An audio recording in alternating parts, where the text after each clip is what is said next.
Hi అండి అందరికి. Welcome to day 70. అందరూ మీ గెట్ హెల్త్ ని కాన్షియస్ గా చూసుకుంటున్నారు అనుకుంటున్నాను. ఇంక ఈరోజు టాపిక్ లోకి వద్దాం. ఈరోజు టాపిక్ ఏంటి అంటే హార్మోన్స్. ఇప్పుడు చాలా చాలా ట్రెండింగ్ టాపిక్. ఎవరి మధ్యలో డిస్కషన్ చేసినా హార్మోనల్ ఇంబ్యాలెన్సెస్ గురించి. ఈ రోజు అసలు ఈ హార్మోన్స్ ఏంటి, అవి ఏం చేస్తాయి, అవి ఎందుకు ఇంత అల్లరి క్రియేట్ చేస్తున్నాయో తెలుసుకుందాం. ఫస్ట్ అసలు హార్మోన్ అంటే ఏంటి? ఇప్పుడు మనం ఫోన్లో ఒకరి నుంచి ఒకరికి మాట్లాడుకోవాలి దూరంగా ఉన్న వాళ్ళతో అనుకున్నప్పుడు ఏం చేస్తాం? ఒక మెసేజ్ లేకపోతే మెయిల్ ఫోన్ కాల్ చేస్తాం. అలాగే మన బాడీలోని డిఫరెంట్ ఆర్గాన్స్, డిఫరెంట్ గ్లాండ్స్ ఒకదాంతో ఒకటి మాట్లాడుకోవాలి అన్న మన బ్రెయిన్ లో ఉండే మాస్టర్ గ్లాండ్ పిట్యూటరీ గ్లాండ్ అంటాం. దాని నుంచి మిగతా గ్లాండ్స్ కి ఇన్ఫర్మేషన్ పాస్ అవ్వాలి అన్న అవి వాడుకునే మెసెంజర్స్ ఈ హార్మోన్స్. ఈ హార్మోన్స్ ఏం చేస్తాయి? ఒక పనిని చెయ్యాలి అన్నా, ఒక పనిని ఆపాలి అన్నా ఈ హార్మోన్సే మనకి మెసెంజర్స్ అన్నమాట. జనరల్ గా హార్మోన్స్ అనగానే లేడీస్ ఇష్యూ అనుకుంటారు. కాదు కాదు. హార్మోన్స్ అన్నది ప్రతి మనిషిలో చిన్న పెద్ద తేడా లేకుండా ప్రతి మనిషిలో హార్మోన్స్ అన్నవి ఉంటాయి. అవి చేసే పనులు ప్రతి విషయంలోనూ ఉంటాయి. అంటే ఒక గ్రోత్ జరగాలన్నా, డైజెషన్ జరగాలన్నా, రిపేర్ జరగాలన్నా, ఆకలి పుట్టాలన్నా, ఆకలి తగ్గాలి అన్నా, దేనికన్నా హార్మోన్. సో ఇప్పుడు మన బాడీలో ఎన్ని హార్మోన్స్ ఉన్నాయో తెలుసుకుందాం. 50+ హార్మోన్స్ ఉన్నాయి. చాలా వరకు హార్మోన్స్ అన్ని పేర్స్ గా వర్క్ చేస్తాయి. అంటే ఆన్ ఆఫ్. ఒక హార్మోన్ ఆన్ చేస్తే ఒక ఫంక్షన్ ని, ఒక హార్మోన్ ఆఫ్ చేస్తుంది ఆ ఫంక్షన్ ని. అలా పేర్స్ గా వర్క్ చేస్తాయి. ఎప్పుడైతే ఈ పేర్స్ లో డిస్టర్బెన్స్ వస్తుందో మనకి hormonal issues or hormonal imbalances అన్నవి జరుగుతాయి. సో ఈ రోజు కొన్ని పేర్స్ గురించి తెలుసుకుందాం. అవి ఏంటి అంటే మెయిన్ ఫస్ట్ది స్ట్రెస్ హార్మోన్ కార్టిజాల్. ఇది ఆల్మోస్ట్ చాలా వాటితో పేరింగ్ చేసేస్తుంది. అందులో మెయిన్ గా ఇన్సులిన్ అనే హార్మోన్ తో పేర్ చేస్తుంది, మెలటోనిన్ హార్మోన్ తో పేర్ చేస్తుంది, ఆక్సిటోసిన్ హార్మోన్ తో పేరింగ్ చేస్తుంది. ఎప్పుడైతే ఇది ఇన్సులిన్ హార్మోన్ తో పేరింగ్ చేసి అది డిస్ట్రప్షన్ అయ్యిందో మనకి బ్లడ్ షుగర్ లెవెల్స్ అన్నది ఇంబ్యాలెన్స్ జరుగుతుంది. ఇంకా మెలటోనిన్ తో పేరింగ్ జరిగినప్పుడు ఇంబ్యాలెన్స్ జరిగితే అదేమవుతుంది, మనకి మన బాడీ క్లాక్ సింకింగ్ అన్నది తప్పుతుంది. మనం ఆల్రెడీ ఇది వరకు తెలుసుకున్నాం ఎలా మనం సన్ క్లాక్ ని బాడీ క్లాక్ ని సింక్ చేయాలి. సో ఆ బ్యాలెన్స్ తప్పుతుంది. ఇంకొకటి ఆక్సిటోసిన్ తో పేర్ చేస్తుంది. అప్పుడు చేసినప్పుడు అది సింక్ తగ్గడం వల్ల మనలోని ఎనర్జీ లెవెల్స్ చాలా లో అయిపోతాయి. జనరల్ గా కార్టిజాల్ హైలో ఉందనుకోండి, మనకి స్లీప్లెస్నెస్, యాంగ్జైటీ అలాంటి ఇబ్బందులు వస్తాయి. ఇంకా అది బాగా తగ్గిపోయి ఇంకా దాని వల్ల కావట్లేదు అన్నప్పుడు ఏమవుతుందంటే చాలా చాలా చాలా లో ఎనర్జీలోకి వెళ్ళిపోతాం. ఇది వరకు మేము చాలా పనులు చేసేవాళ్ళం అండి, ఇప్పుడు ఏమీ చేయలేకపోతున్నాం, దేని మీద ఇంట్రెస్ట్ ఉండట్లేదు అనేవన్నీ ఈ లో కార్టిజాల్ వల్ల. ఇంకా నెక్స్ట్ పేరు వచ్చేసి ఇన్సులిన్ గ్లూకోగాన్. ఇందులో ఒకటి మన బ్లడ్ షుగర్ లెవెల్స్ ని పెంచితే, ఒకటి మన బ్లడ్ షుగర్ లెవెల్స్ ని తగ్గిస్తుంది. ఈ పేర్ డిస్బ్యాలెన్స్ అవ్వటం వల్ల ఒకటి ఇన్సులిన్ రెసిస్టెన్స్, డయాబెటీస్ వస్తుంది, పీసీఓడిస్ వస్తాయి, వెయిట్ ఇష్యూస్ వస్తాయి. Next leptin, ghrelin. ఇవి ఏంటి అంటే మన ఆకలిని చెప్పే హార్మోన్స్. ఒక హార్మోన్ నీకు ఆకలి వేస్తుంది తిను తిను అని చెప్పొద్దు. ఇంకొకటి ఏం చేస్తుంది, చాలు తిన్నది నాకు సరిపోయింది ఆపు ఆపు అని చెప్పొద్దు. ఈ రెండు ఇంబ్యాలెన్స్ అవడం వల్ల ఏమవుతుంది, మనం ఎంత తింటున్నామో ఏం తింటున్నామో అన్న కోఆర్డినేషన్ మిస్ అయిపోతాం. ఎంత తిన్నా ఇంకా తినాలనిపిస్తుంది, ఎమోషనల్ ఈటింగ్ చేస్తూ ఉంటారు, ఇంకా ఎంత తిన్నా ఆకలి పుడుతూనే ఉంటుంది అనమాట. ఆ ఇంబ్యాలెన్స్ లోకి వెళ్తారు. ఆ ఇంబ్యాలెన్స్ జరగడం వల్ల కూడా వెయిట్ ఇష్యూస్ అన్నవి చూస్తాము.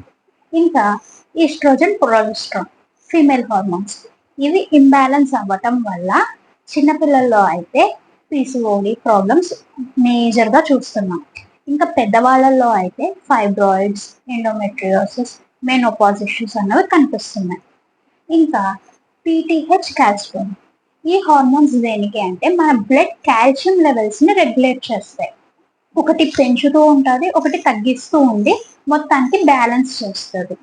ఎందుకు అసలు ఈ పెంచడం తగ్గించడం రెండు హార్మోన్స్ ఉండాలి అంటే, ఒక హార్మోను పెంచుతూ పోతుంది అనుకోండి, ఒక లిమిట్ ఉండాలి కదా. అది లిమిట్ దాటితే మళ్ళీ అది డేంజరే. సో నీ లిమిట్ కి వచ్చావు, నువ్వు ఆగు అని చెప్పడానికి ఇంకొక హార్మోన్ పనిచేస్తుంది. అలాగే ఈ కాల్సిటోనిన్ హార్మోన్ లిమిట్స్ ఆల్టర్ అయినప్పుడు బాడీలో స్టోన్స్ ఫామ్ అవ్వటం, ఒకవేళ బాగా తగ్గిపోయింది అనుకోండి, మజిల్ లాస్, ఫెటిగ్ ఇలాంటివన్నీ, మనకి క్రాంప్స్ వస్తుంటాయి కదా కొంతమందికి, అవన్నీ కూడా ఈ హార్మోన్స్ ఇంబ్యాలెన్స్ వల్లే. ఇలా చాలా చాలా హార్మోన్స్ ఉన్నాయి. ప్రతి హార్మోన్ గురించి మనం ఇలా చెప్పుకుంటూ వెళ్తే ఇది ఒక సైన్స్ క్లాస్ అయిపోతుంది. సో బేసిక్ గా మీకు ఒక ఐడియా వచ్చింది అనుకుంటున్నా. సో ఎప్పుడు అయినా హార్మోన్స్ అనగానే ఓన్లీ ఫీమేల్ హార్మోన్స్ కాకుండా ఇలా చాలా హార్మోన్స్ ప్లే చేస్తూ ఉంటాయి మన బాడీని రెగ్యులేట్ చేయడానికి. ఏ హార్మోన్ డిస్రెగ్యులేట్ అయినా వేరే హార్మోన్స్ మీద కూడా దాని ఎఫెక్ట్ అన్నది పడుతూ ఉంటది. సో ఓవరాల్ గా మన బాడీ హార్మోనల్ గా బ్యాలెన్స్ అవ్వాలన్నా, బాడీ హార్మోనీలో ఉండాలి అన్నా ప్రతి ఒక్క హార్మోన్ బ్యాలెన్స్ గా ఉండేలాగా చూసుకోవాలి. అసలు ఎందుకు ఈ హార్మోన్స్ బ్యాలెన్స్ తప్పుతున్నాయి, రీజన్స్ తెలుసుకుందాం. ఒకటి, మనం తీసుకునే ఫుడ్ లో కార్బోహైడ్రేట్స్ ఎక్కువైపోతున్నాయి. ప్రోటీన్, ఫ్యాట్, కార్బోహైడ్రేట్ అనేది ఒక బ్యాలెన్స్డ్ గా ఉండాలి. ఎప్పుడైతే కార్బోహైడ్రేట్ డెన్స్ ఫుడ్ తింటున్నామో మన బ్లడ్ షుగర్ లెవెల్స్ ఆల్టర్ అవుతాయి, దాంతో పాటు హార్మోన్స్ కూడా ఆల్టర్ అవుతాయి. ఇంకా ఫిజికల్ యాక్టివిటీ రోజు రోజుకి తగ్గిపోతుంది. మెడికేషన్స్ ఎక్సెసివ్ గా యూజ్ చేస్తున్నాం. చాలా చాలా మంది ఎక్సెసివ్ గా హార్మోన్ పిల్స్ వాడటం, స్టిరాయిడ్స్ వాడటం, యాంటీబయోటిక్స్, పెయిన్ కిల్లర్స్ ఇలాంటివన్నీ అవసరానికి మించి ఎక్సెస్ గా వాడినా, వితౌట్ ప్రిస్క్రిప్షన్ వాళ్ళు వాడుతూ ఉంటారు కొంతమంది. అలా వాడినప్పుడు కానీ మనకి ఈ హార్మోనల్ ఇంబ్యాలెన్స్ అన్నది కనిపిస్తుంది. ఇంకా ఎండోక్రైన్ డిస్ట్రప్టర్స్, న్యూట్రిషనల్ డెఫిషియన్సీస్ అంటే ఏంటి, పోషకాహార లోపం, ఇంకా ఎక్కువగా బ్లూ లైట్స్ ని చూడటం, ఎక్సర్సైజ్, మన బాడీ కెపాసిటీకి మించి ఎక్సర్సైజ్ చేసినప్పుడు కూడా హార్మోనల్ ఇంబ్యాలెన్స్ అనేది జరుగుతుంది. ఇంకా కెమికల్ ఎక్స్పోజర్, ప్రతి దాంట్లోనూ మనకి ఫుడ్, కూరగాయల దగ్గర నుంచి ప్రతిది ఎందులో చూసినా కెమికల్ స్ప్రేస్ అవన్నీ ఉంటున్నాయి. వాటిని మనం సరిగ్గా ప్రాసెస్ చేసుకోకుండా తినడం వల్ల కూడా కెమికల్స్ మన బాడీలోకి వెళ్ళి మనకి హార్మోన్ డిస్రెగ్యులేషన్ అన్నది జరుగుతుంది. ఇంకా టాక్సిన్ లోడ్, బాడీలో టాక్సిన్ లోడ్ పెంచుకుంటూ పోవటం, అలా చేసిన ఓవర్ థింకింగ్, అతిగా ఆలోచించినా కూడా ఈ హార్మోన్స్ అనేవి డిస్టర్బ్ అవుతాయి. మరి ఎలా వీటిని రెగ్యులేట్ చేసుకోవటం? ఫస్ట్, వీలైనంత వరకు జంక్ ఫుడ్ ని, కార్బోహైడ్రేట్ రిచ్ ఫుడ్ ని అవాయిడ్ చేయడం. జంక్ ఫుడ్ మేము అవాయిడ్ చేయలేమండి అనుకునే వాళ్ళకి ఒక టిప్ ఇక్కడ, మంత్ లో 1 or 2 చీట్ డేస్ పెట్టుకోండి. ఆ 2 రోజులు మాత్రమే బయటికి వెళ్ళి జంక్ ఫుడ్, మీకు కావాల్సిన జంక్ ఫుడ్ తినండి. ఎప్పుడు కూడా జంక్ ఫుడ్ ని ఇంట్లోకి తెచ్చుకోకండి. ఇంట్లోకి తెచ్చుకున్నాము అంటే మీరు తెచ్చుకున్న క్వాంటిటీని బట్టి అది 3 days, 1 week, 10 days అన్ని రోజుల వరకు డైలీ జంక్ ఫుడ్ తింటూ ఉంటారు. సో ఒక్క రోజు, మంత్ లో ఒక్క రోజు అనుకుని అక్కడికి వెళ్ళినప్పుడు లిమిటెడ్ గా తింటారు. సో జంక్ ఫుడ్ అవాయిడ్ చేయలేని వాళ్ళకి ఇది ఒకటి. ఇంకా వాటర్, సరిపడా వాటర్ తాగటం, చక్కగా గుడ్ క్వాలిటీ స్లీప్ పడుకోవటం, రోజు పొట్టలో బ్యాడ్ బ్యాక్టీరియా పెరగకుండా చూసుకోవటం, స్ట్రెస్ రిలీఫ్ చేసుకోవడానికి మనం ఆల్రెడీ వరకు టిప్స్ డిస్కస్ చేసుకున్నాం. వాకింగ్, బ్రీతింగ్, జర్నలింగ్ అలాంటివన్నీ, హాబీ క్రియేషన్ అలాంటివన్నీ చేసుకుంటూ మన స్ట్రెస్ ని రిలీఫ్ చేసుకోవటం. మన బాడీకి ఎంతవరకు పర్మిట్ చేస్తుందో అంతవరకు ఫిజికల్ యాక్టివిటీ అంటే ఎక్సర్సైజెస్, వాకింగ్, యోగా ఏదన్నా మన బాడీ కెపాసిటీని దృష్టిలో పెట్టుకుని చేసుకోవటం. బాడీని ఎప్పటికప్పుడు డీటాక్స్ చేసుకోవటం, సన్ క్లాక్ తో మన బాడీ క్లాక్ ని సింక్ చేసుకోవటం, వీలైనంత తక్కువ ఎండోక్రైన్ డిస్ట్రప్టర్స్ మన బాడీలోకి వెళ్ళేలా చూసుకుంటాం. ఇవన్నీ చేసుకోవటం వల్ల కొంతవరకు మన హార్మోనల్ ఇష్యూస్ అన్నవి రెగ్యులేట్ అవుతాయి. ఇవన్నీ ఎప్పుడూ చెప్పేవే కదా అనుకోవచ్చు, కానీ చాలా చాలా ఇంపార్టెంట్ రోల్ ప్లే చేస్తాయి. ఒక్క చిన్న కరెక్షన్ చేసుకున్నా చాలా చాలా బ్యాలెన్స్ అన్నది చూస్తాం మనం హార్మోన్స్ విషయంలో. ఎప్పుడన్నా హార్మోన్స్ డిస్రెగ్యులేట్ అయినప్పుడు ఫస్ట్ లైఫ్ స్టైల్ మోడిఫికేషన్ చేసి చూసుకోండి.